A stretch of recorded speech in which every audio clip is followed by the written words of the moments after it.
All right, I'm Frank Beasley from George Mason University. I've been there about 7 years and excited to present to you today, give you some ideas on planning as leadership, how to remove chaos from the process as a leader. The big thing is, at the end of the day, you're not gonna do everything perfect. You're gonna make mistakes, you're gonna screw things up, but if you have a plan and a process in place, really good things are gonna happen and things become a little bit more seamless. It takes a lot of the chaos, a lot of the confusion, a lot of the issues out of the equation for you. Planning creates consistency, adaptability, clarity, and leads to better results across the board. Everything we do in our program is built off a system, from the hiring process to recruiting process to fundraising to the way we train, to the segments of our training. Our week is a system, and everything has a plan and how we do it. And so we're gonna look into that and kind of those steps here in a little bit. But a little example is I lost 2 assistant coaches basically at the same time. Basically had to change a whole new staff over. That could lead to a lot of chaos. That could lead to inconsistencies in our training. It could lead to inconsistencies in our program and our recruiting. But the reality is we're fortunate to not really miss a step because we had a system in place and everybody followed the system. And so I could plug and play and put a new assistant coach in and have him step right in and hand him the plan, hand him the structure, hand him an outline of this is what you are doing, this is your expectation, this is what everybody else is doing. So that way it eliminated the chaos, it eliminated the confusion. We can hit the ground running when somebody new comes in. And I think that's been really helpful for our program because it's scary when you lose your staff kind of all at the same time and you got to start fresh. And so I think that was, having a system and a process in place and kind of every aspect of our program, we went off without a hitch through that process. And so I think that was a really big benefit to us. Planning is leadership, it's execution. It's not just a vision, it's a structure and executing of a plan. Without a plan, people default to confusion, emotion, and inconsistency. You got to execute that plan every day and you got to stay consistent and diligent about your systems. If there's a crack in the system, things fall apart. So you got to make sure that you are constantly refining and changing and adapting your systems.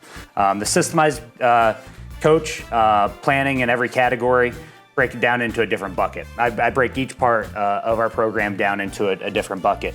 I write it out on paper. I do everything on paper. Who, what, when, how, why, in every aspect. So I look at several different buckets. I look at our annual plan, practice plan, recruiting strategy, fundraising and development, staff management, team culture and communication, alumni engagement, and contingency planning. So those are my 8 buckets. All right, so first the annual planning. Everything we do the whole year is kind of planned out. We have a system in place, we have a calendar, and we plan everything. And so that is recruiting, that's fundraising, that's all those areas I'm gonna get into. But that's kind of the big picture idea of we wanna be a certain point, a certain time of the year in every aspect of that. All of my key dates, all my key events, everything's built in there. And then that's true for a fundraising, recruitment standpoint, but also internally of giving the guys some breaks training wise, and then our staff giving them some time to regroup and recharge their batteries as well.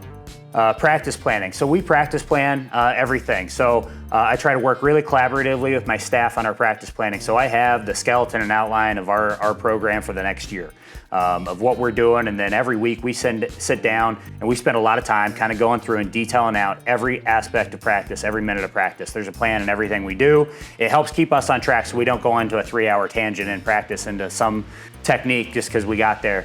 There's a plan and a system and a structure. That also helps us build in into peaking at the end of the year. It allows us to monitor our workload, our volume, our intensity throughout our different training cycles and phases so that we have a plan and how we do that. Like I said, my coaches are all involved in that process. So they have input, and what that leads to is more buy-in.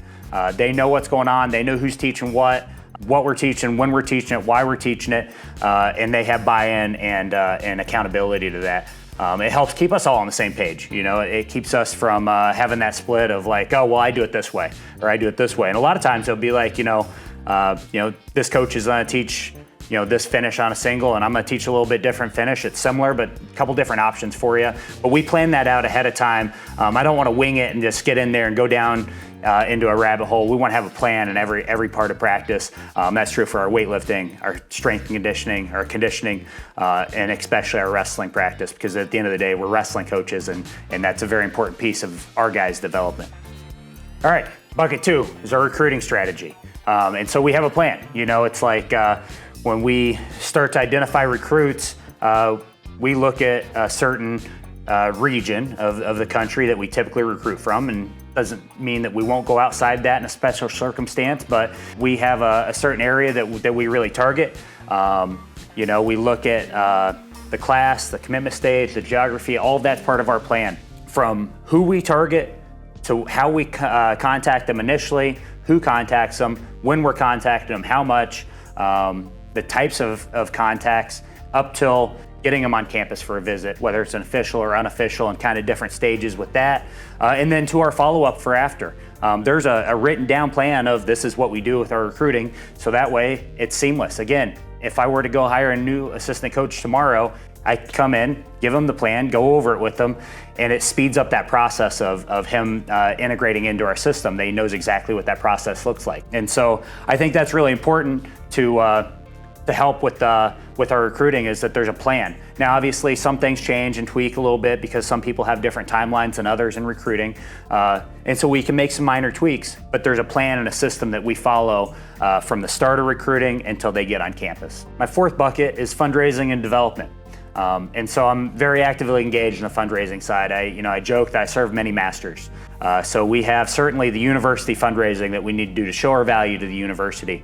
But inside that, we also need to raise money to enhance and improve our operating budget, our travel, our equipment, the services that are provided to us, whether it's mental health services that we need to go out and hire more people to help work with us, or other areas like that. And so we fundraise in a lot of ways for a lot of different things. Also within the school, we fundraise for our endowment, because at the end of the day, it's really important that we leave this program better than where we got it, and leave it to where it's going to be successful long after I'm dead and gone. And so I think it's really important to fundraise for my endowment. Also with our club and RTC, off-season competition and travel and gear and all that kind of stuff. So there's a lot of different areas that we're fundraising for, supplementing salaries and all these kind of things. And so same thing as everything else, we have to have a plan in fundraising and cultivation. And again, I start with a calendar, and I put my events in throughout the year and kind of our highlight events. And we look at those events as friend raisers. Obviously, we want to make money on our fundraising and all of our events. But the events are a way to make some money, but really it's a way to build connections, build community, build engagement with our donors. I don't use our events as our primary funding source. I use those as fundraisers. And so I use that to connect with the alumni. And then I have a pretty detailed plan, once again, to how I'm gonna follow up and how I'm gonna build a relationship. And I spend a lot of time doing breakfasts and lunches and coffees, and just going out and spending time building relationships with our donors. And there's a lot of things that I need to learn in that process. And at the end of the day, fundraising is a lot about listening and not talking. They want to hear what I'm all about and what our program's about, but it's really important for me to listen to them, because that guides the conversation. What do they care about? Some of our donors really care about having a legacy, having their name on something. Some of our donors don't want their name on anything. They don't want to be recognized. Some of them care about building our endowment. Some of them don't care about the endowment. They want to win right now. The reality is that most of our donors aren't focused on winning right here, right now. Go, get an All-American. Everybody wants us to win. But that isn't usually the focus, A lot of our donors care about our kids, and that's something that's really unique, I think, for our program, really special, that they see the development in them. They see the way that coming to George Mason University changes their life circumstances. A year ago, or 2 years ago, I had 2 kids on my team that grew up homeless, and coming to George Mason and being provided the opportunity to wrestle absolutely changed their life for the better, and has not changed the future of their family. And so, it's things like that means more than winning. We want to win. Don't get me wrong. We absolutely want to win, but those things go a long way. And finding out what those donors care about, or prospective donors care about, is really important in that process. And so I kind of have a plan that walks me through as I'm meeting with donors, kind of, I almost have like a checklist of, what are the important things to them? What do they care about? What don't they care about? And then on my follow-up, I got to know those things. So that way, when I follow up with them, I follow up on the right thing. But again, this is all written out almost as a business plan on paper for me, so that it helps guide me in my conversations in the future with them and my follow-ups. All right, bucket number 5, staff management. So this is really important. Everybody in our program is important, but it's extremely important that our staff is all on the same page, that we work as a unit. So, it's a very collaborative effort on my part to have everybody on the same page. Again, when you can give them a clear written expectation and they know exactly what their role is and what the other coaches' roles are, it makes it so much easier to all be on the same page and all be supporting each other and to all be helping each other. I always want to, play to their strengths, but also enhance their weaknesses, right? And so a lot of times, with my assistants, the things that they're really strong about and strong in, I want to give them more of a lead in our program in that area. But then in areas that they're not very good at, I want them involved in that area because I want them to grow so that they can go on and become head coaches. And so everybody on our staff has a role, a very defined, specific role.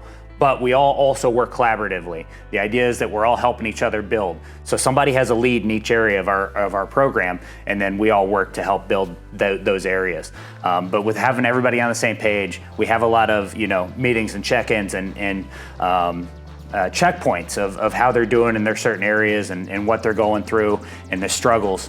But we're there to support each other, and that way, with all those clear expectations, if we lose an assistant coach, we can plug and play. The next one comes in. It's pretty easy to transition them right into a new role. And so I think that makes it a pretty easy transition when you have everything clearly written out. Area 6, team culture and communication. Communication's everything. Relationships is everything in coaching. You got to have relationships with the kids, with the staff, and they got to be quality relationships. I say often, if you're not happy, you're not going to be as successful as you should be. And so, it's not all sunshine and rainbows, but we got to have the trust within our staff and within our team to be able to support each other and be there and have the hard conversations when somebody's screwing up and hold people accountable. But communication's everything. We have a plan with our communication strategy with our team. Obviously, just like everybody, we all have an app that we communicate as a team on and that kind of stuff. But really, we try to go a little bit deeper. And so we have a scheduled meeting every week. So as a coaching staff, we break down the team, and each coach has basically an individual meeting with a kid on the team every week. And so, I'll meet with a handful of kids this week, each individually. The next week I'll get a different group, and then a different group, and so on through the staff. So we're all spending individual time where it forces, as a freshman, forces them into a relationship with us, where we spend time talking to them about life, about what's going on, how their classes are, why they're fighting with the roommate, what the argument is, or what's good, what's going on, what their biggest struggle is right now, where they're at in this season of life. And so as a freshman, it helps kind of force them into more of a relationship with us. But then as time goes on, it enhances the relationship, it builds the relationship. And what it does is it allows us to put out fires. It allows us to get out ahead of things. And so as part of our plan is those meetings, things build over time. Negative things can build over time. But in those meetings, whenever you're having those conversations, every week with kids on the team, little things come out and you can address them and correct them and fix them. So it doesn't become a big thing, and it helps eliminate some crises. But our leaders are vital parts of our communication strategy. They're very involved. I do, with our leaders, I do a lot of check-ins with them, and it's just kind of, what's the pulse of the team? What's going well? What's not going well? What are the things I need to be on the lookout for? And what are we doing, that we can do better, or what do we need to continue to do? And I think our leaders are bought in, and so having a regular check-in with them is part of our system of knowing the pulse of the team, knowing where we're at, and how to fix and improve kind of our daily culture throughout the season. All right, next up is alumni engagement, and so our alumni are critical to our program success. We do a lot of events, and I talked about event planning a little bit earlier, but with our events and those kind of things, there's a communication strategy behind it. It's a process. During the school year, I do weekly, or during the wrestling season, I do a weekly newsletter with the information, what's going on. In the off season, it'll be bi-weekly or monthly, but that kind of keeps everybody in the loop. And then whenever we have our big events, our showcase, our premier events that we want to bring alumni back for, like our Hall of Fame, it's been an incredible success. George Mason Wrestling Hall of Fame, specifically for our program. It's been an incredible success.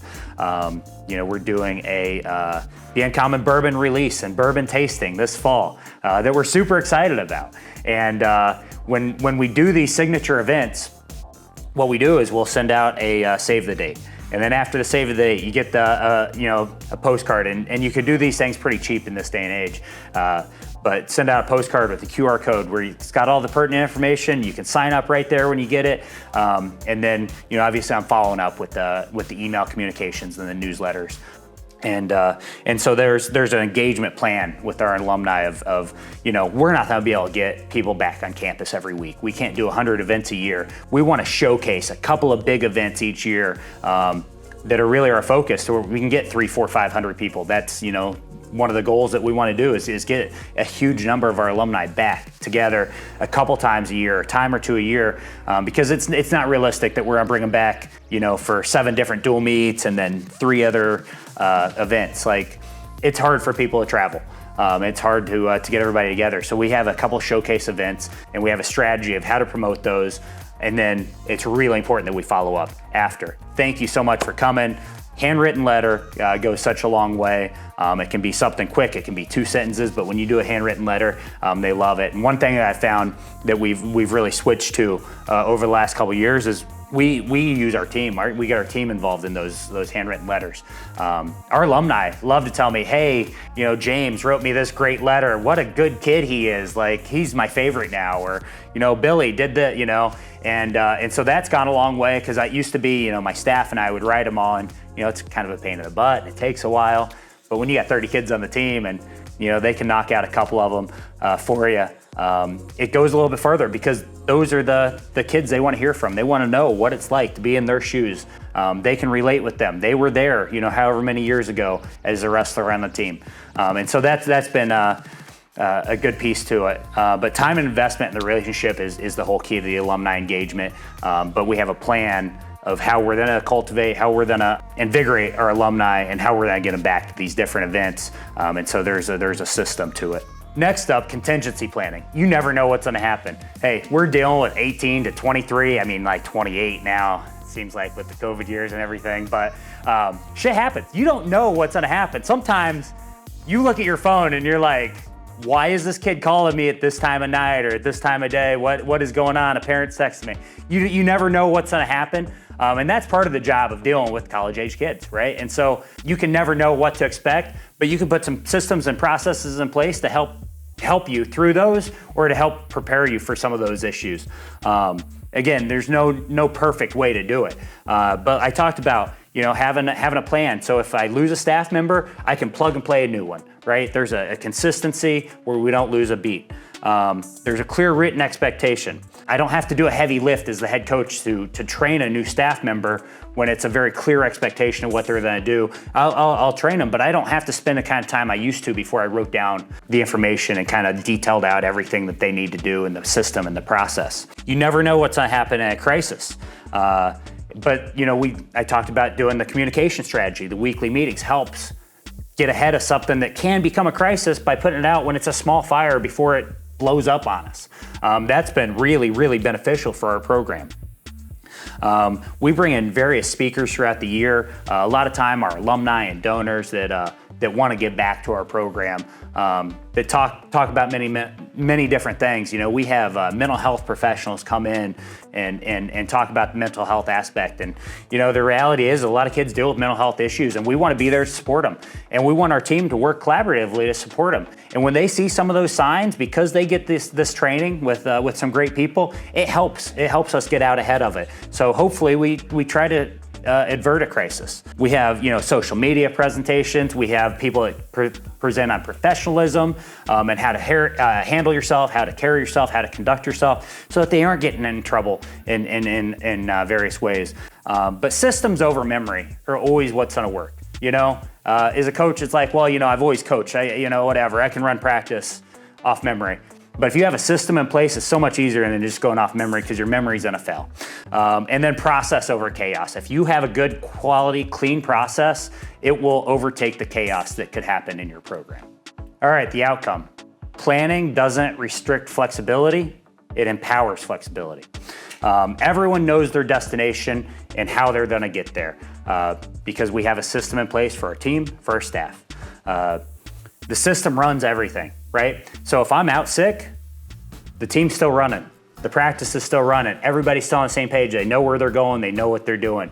If I have to change an assistant coach position, the system still works. Recruiting still goes off without a hitch. Everything runs because we have a system that runs it, and not just chaos and just trying to, oh, well, I need to go get a recruit. No, there's a system in how we recruit. So that way, if something happens, somebody's hurt, somebody's sick, somebody's out, somebody has to go deal with something, everything still runs cleanly. You're not constantly putting out fires when you have a system in place. It eliminates chaos. You plan for these fire drills. You're prepared for them, and it makes it a lot easier on you. Elite programs don't guess. They don't wing it. They run a play every day. They have a system and a plan. Chaos is the result of, or chaos is from a lack of leadership. It's when you don't have the planning. Planning is your leadership. A good coach has a vision. A great coach has his vision. He writes it down and builds his system. Plan everything. Empower everyone. Remove the chaos.